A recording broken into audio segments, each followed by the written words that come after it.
Emily nació en 1944 en París. Abandonada al nacer, fue confinada a una familia de acogida que subsistía cuidando a algunos niños de la asistencia pública. La madre sustituta, frágil, calmaba su ansiedad simulando estar enferma, lo cual le permitía atribuir una causa a su malestar y hacerse rodear de cuidados que la reconfortaban. Emily no había cumplido aún los 10 años y ya se ocupaba de la casa y cuidaba a su madre. La niña adoraba a su padre de acogida, que trabajaba en el campo y gobernaba afectuosamente su pequeño mundo. Todo marchaba a las 1000 maravillas, pero un día en que el padre y la niña estaban pescando uno junto a otro en el río, la niña preguntó quiénes eran sus verdaderos padres. El hombre respondió amablemente: tu madre era una puta, te abandonó para irse con un soldado alemán. Se produjo el silencio en el bote que flotaba a la deriva.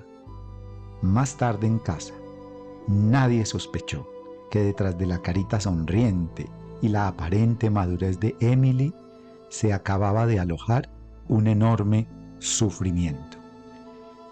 Esta historia, que nos cuenta Boris Cyrulnik en su libro Autobiografía de un espantapájaros, nos sirve de testimonio para abrirle hoy un espacio especial a una emoción que se llama la tristeza. ¿Para qué nos sirve? ¿Cómo podemos usarla? ¿Qué nos pasa con ella? Y sobre todo, ¿cómo podemos integrar esta emoción en nuestro liderazgo? Bienvenidos a este episodio de la emoción de liderar.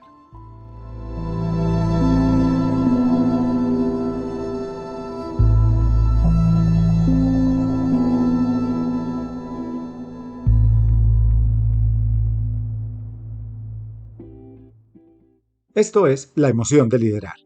Te habla Gabriel Vázquez. Mi propósito es fortalecer el liderazgo en el ser y el hacer de las personas y las organizaciones, para impactar en su bienestar y su calidad de vida. Organizaciones y personas más conscientes de sí mismas que se hacen cargo de lograr los resultados que desean.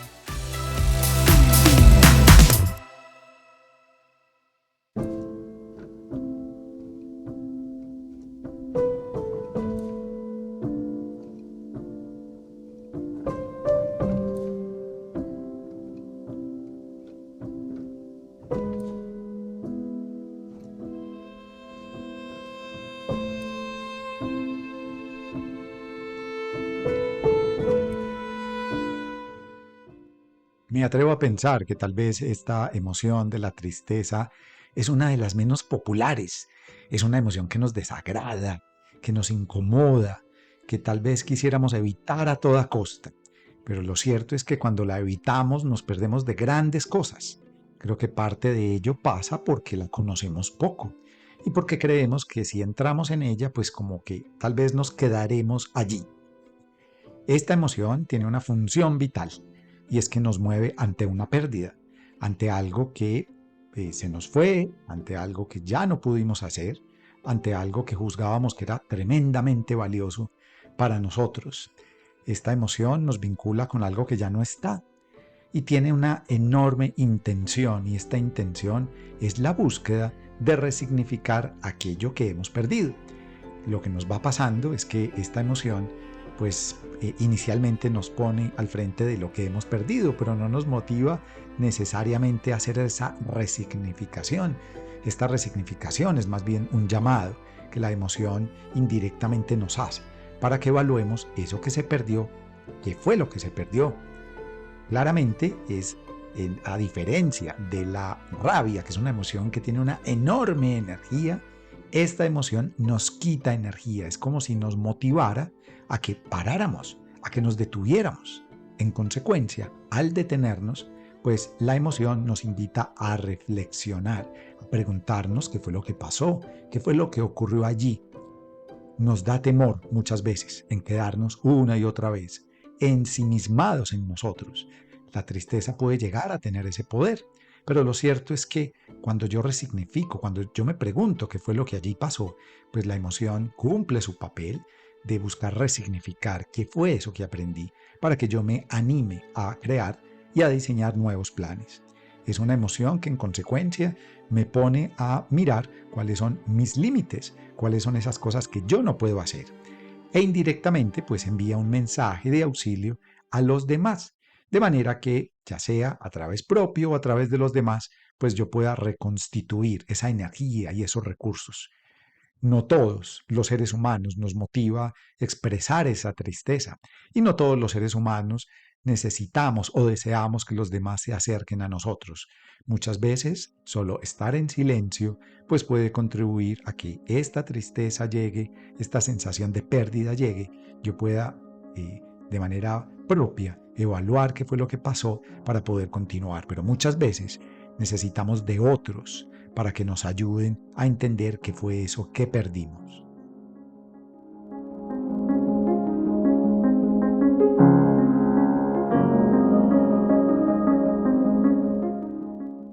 En un sentido amplio, entonces, esta emoción de la tristeza pues viene a fortalecer, a sostener los procesos reflexivos que tanto necesitamos.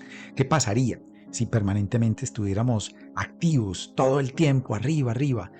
Sería un poco lo que la rabia pudiese generar en nosotros y nuestra biología necesita pausas, necesita detenernos. Entonces esta emoción está muchas veces invitada a hacer esas pausas, a crear esos procesos reflexivos en nosotros frente a eso que no pudimos lograr. Por eso también puede acompañar procesos creativos y de aprendizaje, de que nos dimos cuenta que fue lo que pudimos hacer y lo que no. Y en consecuencia, pues también nos está conectando con aquello que es muy importante y muy valioso. Ahora, cuando nos vamos del otro lugar, vemos esta emoción desde otro lugar, pues puede provocar alejarnos de los demás, irnos hacia adentro, alejarnos y producir de alguna manera una sensación de angustia muy alta que nos lleve a quejarnos por aquello que hemos perdido. Esta emoción pues puede ser de alguna manera desde lo biológico ser una expresión de unos bajos niveles de serotonina en los seres humanos. Puede llevarnos incluso quedarnos allí por mucho tiempo y tal vez sentirnos deprimidos o ansiosos. Esta emoción de la tristeza, como todas las emociones, llegan y se van, llegan y se van.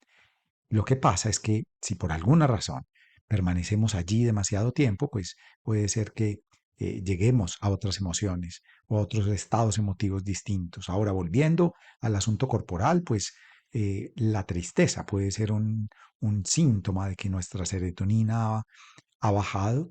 Puede ser que aparezca también allí el cortisol, nos sintamos un poco estresados, con una sensación de malestar y con un sentimiento pues de culpa tal vez. Y también puede ser la expresión de que nuestra oxitoxina, nuestra dopamina está bajando.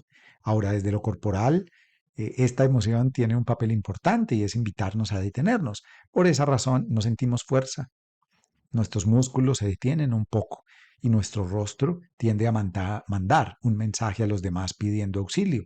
Es muy notorio que en la tristeza aparezcan las lágrimas, por ejemplo, pero no siempre están invitadas las lágrimas. Puede ser que sencillamente nuestro estado de ánimo se detenga, baje un poco y nuestra expresión facial y corporal pues esté mandando este mensaje a los demás pidiendo que nos apoyen.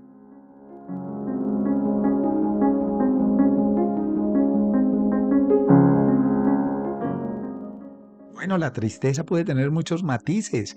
Ella es una emoción básica, pero muy cerca de ella aparecen otras emociones, como por ejemplo la desilusión, la agonía, el disgusto, el desconsuelo, el pesimismo, el desaliento, la melancolía, la frustración. Todas ellas están muy cercanas a esta emoción de la tristeza, pero hay una que particularmente quisiera mencionar, que de hecho ya hemos venido hablando de ella, pero que seguramente en un episodio distinto la vamos a integrar y me refiero específicamente a la depresión. Hablemos de cuáles son como las diferencias entre una y la otra. Y es que la tristeza es una emoción común que todos hemos experimentado alguna vez ante una situación adversa. Es una emoción que por lo general llega y con el paso del tiempo va desapareciendo de manera natural. Logramos saber también cuál es la causa de esta situación que nos está generando tristeza y aunque puede ser intensa o desagradable, pues las personas podemos resurgir de ella a través de socializar, conversar o hacer actividades físicas. Sin embargo, la depresión pues es una puede llegar a ser considerada pues una enfermedad grave, persistente, que dificulta nuestra capacidad de relacionarnos con los demás, de concentrarnos. Aparecen sentimientos permanentes de desesperanza y de inutilidad. La depresión también puede ser causada por factores biológicos, genéticos, psicológicos, sociales, incluso ambientales. Y por último, la depresión pues, puede tener un impacto bastante alto en el mundo personal y laboral de la persona. Se nos va a dificultar permanentemente concentrarnos, trabajar, tener relaciones saludables con las personas. La depresión finalmente pues puede aumentar el riesgo de problemas en salud física como enfermedades cardíacas o trastornos metabólicos. Y finalmente en la tristeza, pues rápidamente podemos invitar a alguien, ¿no? A que a través de una socialización, una conversación, la persona pueda salir de allí. Pero en la depresión, muchas veces la persona no sabe ni siquiera por qué está deprimida, qué es lo que le está generando esto.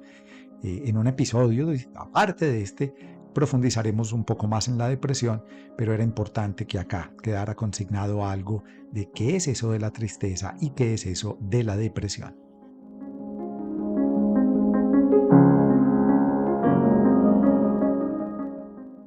Bueno, seguramente muchos estarán preguntándose si esta emoción tiene estas características, pues cómo pudiera usarla en el mundo organizacional. Pareciera ser que no tiene lugar y creo que es justamente lo opuesto. Miremos entonces qué nos puede dar esta emoción para el trabajo, para los equipos, para los líderes.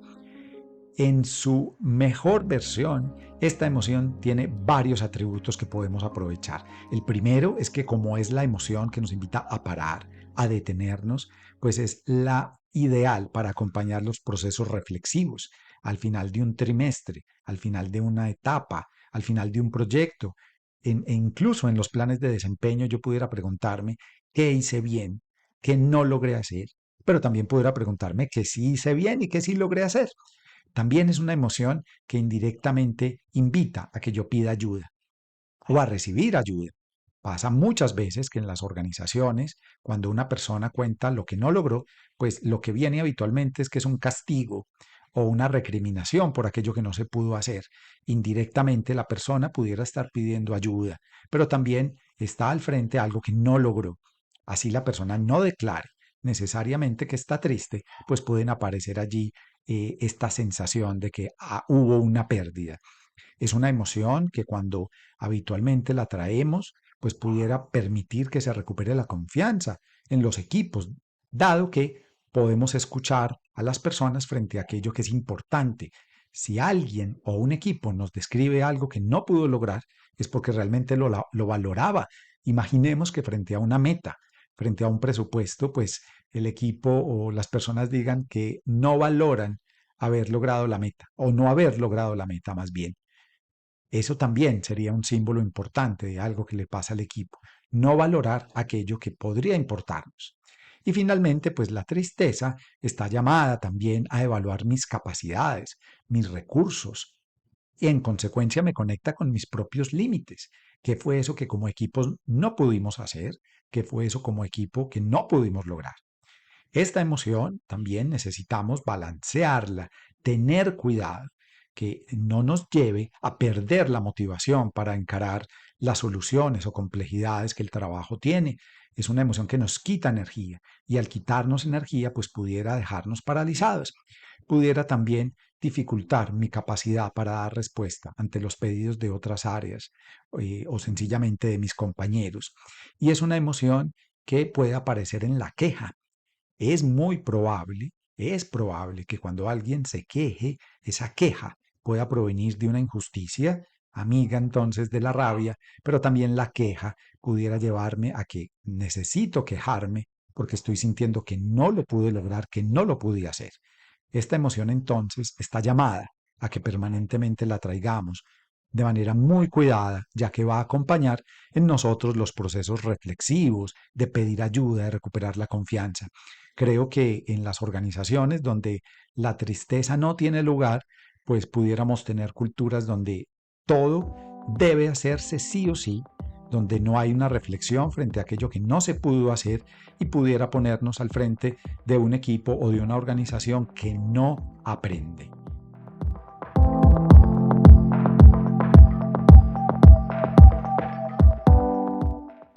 Creo que esta emoción está más presente en las organizaciones de lo que realmente creemos. Definimos planes, programas, iniciativas, hacemos descripciones de cargos, buscamos desafiarnos y estamos permanentemente buscando lo que queremos lograr, pero pocas veces hablamos de lo que no logramos, de lo que no pudimos hacer. Creo que posterior a una pandemia, esto se hizo aún más importante.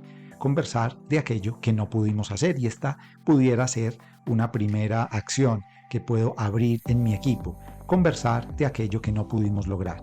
Creo que estamos ante procesos de duelo. El duelo puede ser no haber logrado ese proyecto o iniciativa, pero también el duelo también puede ser esa imagen propia que como personas o como equipos no pudimos lograr. Fomentar la empatía también. Esta empatía es ¿qué pasaría si a nosotros nos pasara eso? ¿Qué pasaría si no pudiéramos lograr eso que le ocurrió al otro equipo o a la otra persona? La tristeza también puede ser un motor ante los procesos de cambio, dado que nos permite reflexionar, cuidar nuestra salud física, nuestra salud mental, el comer bien, distinto, puede también contribuir, y finalmente establecer objetivos, metas mucho más realistas, puede permitir que la emoción de la tristeza pues la podamos regular de una manera distinta, diferente. Así entonces vamos llegando al final de este episodio de la emoción de liderar, donde le hemos dado cabida a una emoción que habitualmente tiene poca participación, pero que está más presente de lo que realmente creemos que lo está. Agradecerte que te hayas conectado a este episodio de la emoción de liderar, recordarte que vayas a ese botoncito de me gusta, compartas este podcast, este episodio o cualquier otro episodio con más personas. Nos vemos entonces en un próximo episodio de este podcast que se llama La emoción de liderar.